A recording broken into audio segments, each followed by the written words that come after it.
Hello everybody and welcome to TRIMS. It is the 14th of March 2019 and today we're going to be discussing a wonderful Arabic vocalist called Natacha Atlas.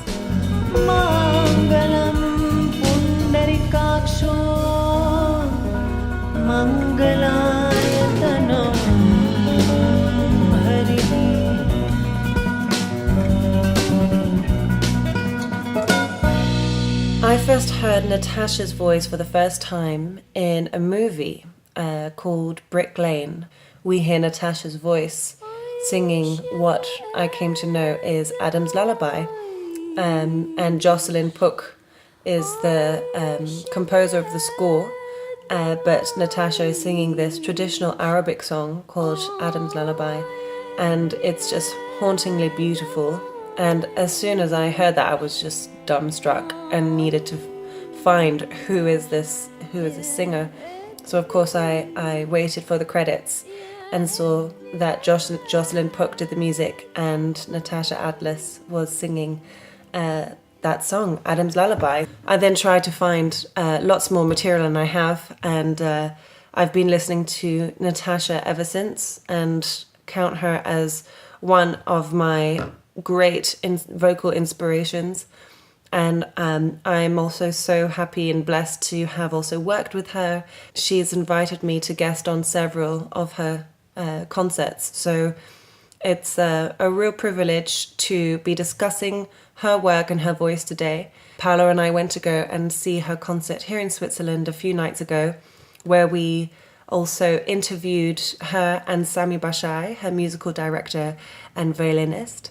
And we had a chat with them after the show, so check this out.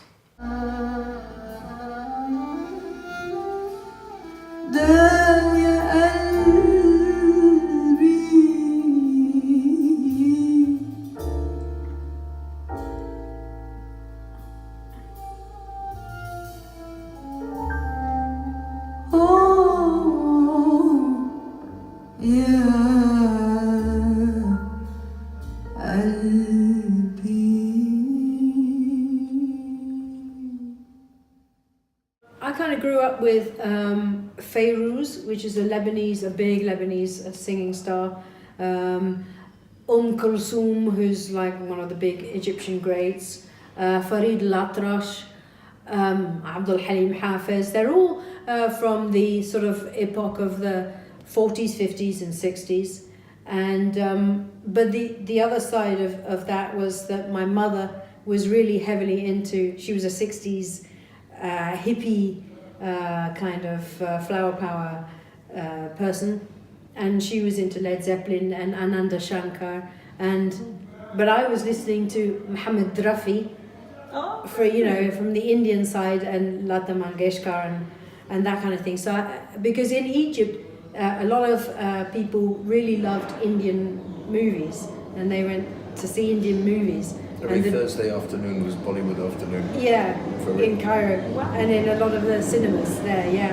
Or on national telly even. Yeah. So we sort of, grew up with not only Kulthum and Abdul Halim Hafiz, but Bollywood movies. And so a lot of that music, influenced me.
show, we performed probably about 4 songs from the new album that's not out yet, but we're hoping that it's going to be released in September, and it's called Strange Days.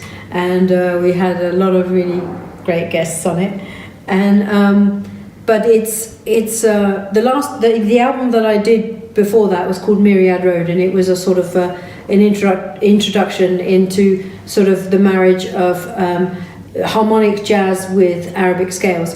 And and this album, Strange Days, we go a little bit further into that with Samy Bishai, whose parcours, if you like, has been jazz with Arabic music. Free running.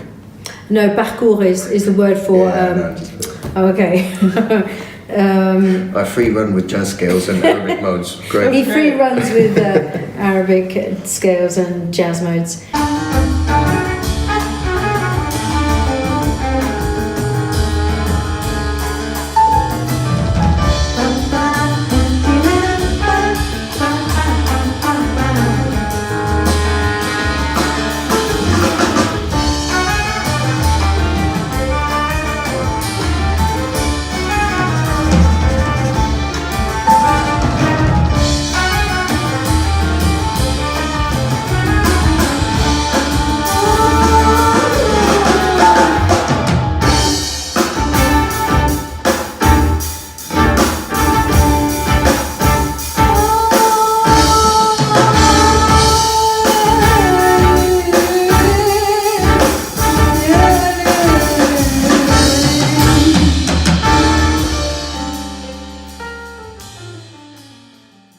Very brief terms, Natacha and I have sort of parallel, similar but different musical backgrounds. So I had quite a strict classical musical training on the violin, but my mother played a lot of classical piano when she was younger, loved jazz as well. My father played, funnily enough, a bit of jazz drums when he was much younger because he was an engineer. So there was always a lot of classical music and jazz knocking about, but at the same time I grew up in Alexandria in Egypt, so there was always a lot of Arabic music and the call to prayer and all the old films with all the classic music and the songs. And for the longest time I wasn't really interested in all of those things which are immediately available, like the sort of yeah, so the more traditional Arabic side of things, I wasn't too, but it was on tap, it was readily available, so I didn't really appreciate how much a part of me it was becoming and how much it was How much it was going to influence you later on? No idea. I had no idea at the time. I thought it was all about jazz. When was the when you met me? That was probably the final nail in my musical coffin. No, well, what it was is that I kind of discovered that you could play jazz on the violin, and this was in a world before the internet and before. Can I look up this? Jazz violins. 127 billion results in 0.00073 seconds, kind of thing. None of that. So it was really hard. Also, in terms of getting music in Egypt, it was really difficult because there was a very tight state censorship, and everything was bootlegs, and Western record labels didn't distribute music there. So it was kind of, you'd find a second-hand thing, or that someone would get hold of a tape because someone's cousin got hold of a recording of whatever, and then it would get bootlegged about 200 times, and by the time you'd get a copy of it, it would sound like it was recorded in 1920, even if it only came out a year ago, you know. Mm-hmm. So there was a lot of musical recipes, and then meeting Natacha, it kind of gravitated me a lot more towards embracing the Arabic, and I didn't really realize how much I missed it until I met her, and I didn't realize how much of it I'd absorbed as well, because it wasn't something I'd really actively pursued with a sort of a conscious, how can we make this more Arabic, or how can we make this music a space for the Arabic and everything else to live.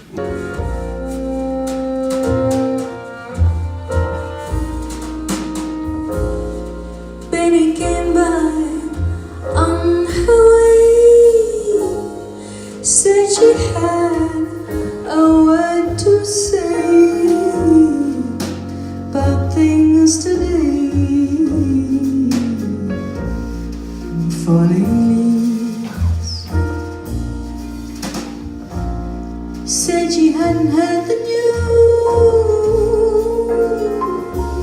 hadn't had the time to choose the way to lose, but she believes. Going to see the river, going to tell him all I can about the plan for a lifetime. If he tells me all he knows about the way his river flows on my shoulders in summertime.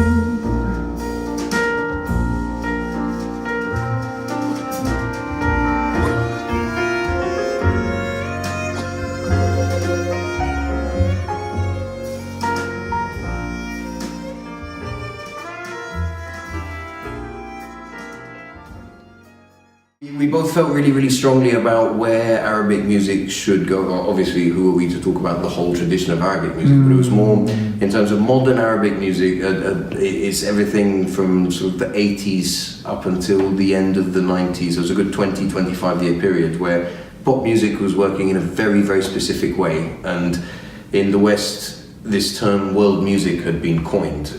And suddenly there was no way for Arabic music to be taken seriously as part of a mainstream tradition. There was no way for it to exist without being in some two-dimensional cut-out box, you know. Oh, it's the world music. What's the world music? Anything foreign. It's everything that isn't in English, basically. It's such a reggae, yeah, African music, yeah, Indian music, yeah, Japanese, yeah.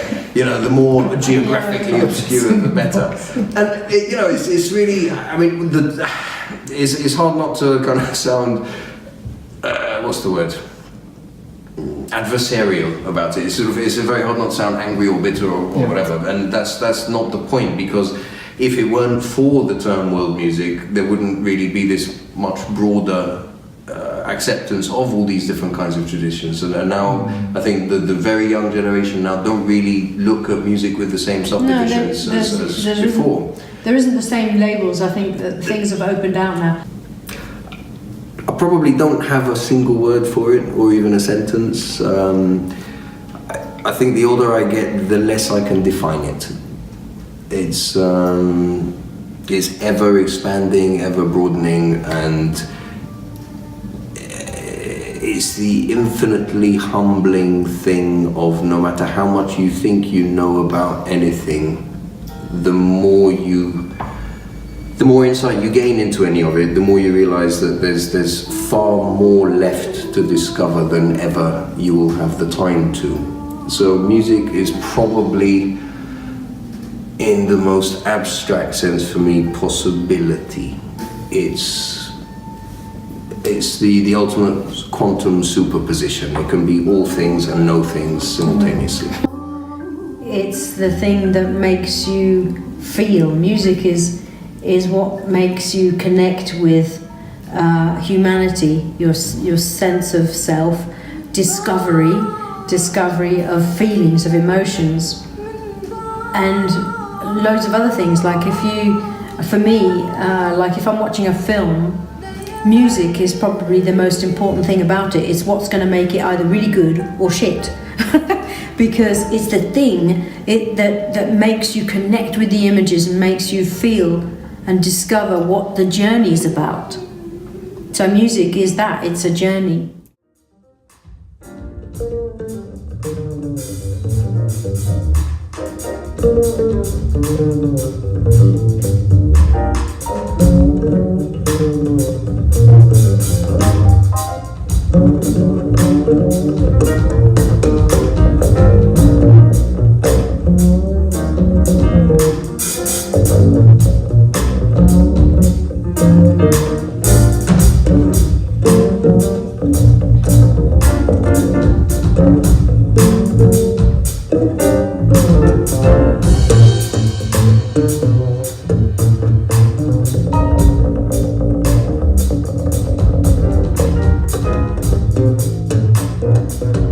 We're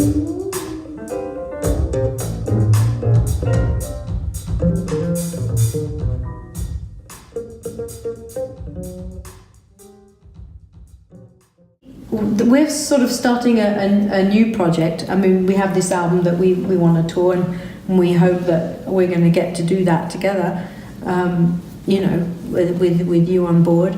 And Kicking and screaming. No, don't make us We're there. But actually, we, you know, kind of been inspired by your duo thing with the group name you have, Seven Eyes. So we've got this project.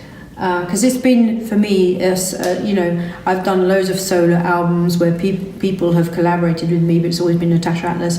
And so we're taking a leaf out of your book. And we've got this project called Parallel Universe. We've only begun it, and we did a couple of clips on Instagram.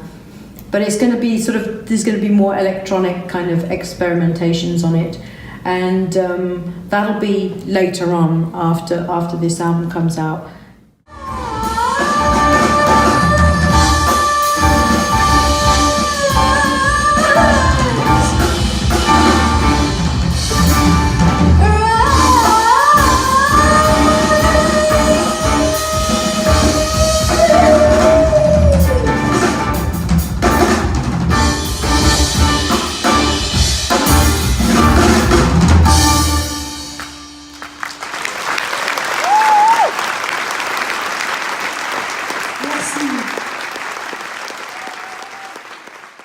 What they're doing with mirroring these genres of harmonic jazz with the complexity of Arabic ornamentation and scales is just really beautiful. It sounds amazing, and it was a real treat to listen to. They started doing this marrying of jazz with Arabic scales in their album Myriad Road. And then they also do that on their upcoming album, which will be released in September, called Strange Days. So on this album, you'll also hear a duet with me and Natacha on a song called Inherent Rhythm, which is really exciting. Samy and Natacha have been hugely supportive of Seven Eyes and what we do. And we're looking forward to collaborate more with them in the future and hopefully have them also guest on some of our songs in the future. So we're excited to be sharing more news of that with you. And keep a lookout for Strange Days, which is coming out in September. And we hope you've enjoyed listening to this really innovative and exciting music. And we will be back with more TRIMS discussing other artists or collaborations very soon. Have a wonderful day. Keep well, keep out of the rain, and try not to get a cold as I have done. And take care. See you soon. Bye.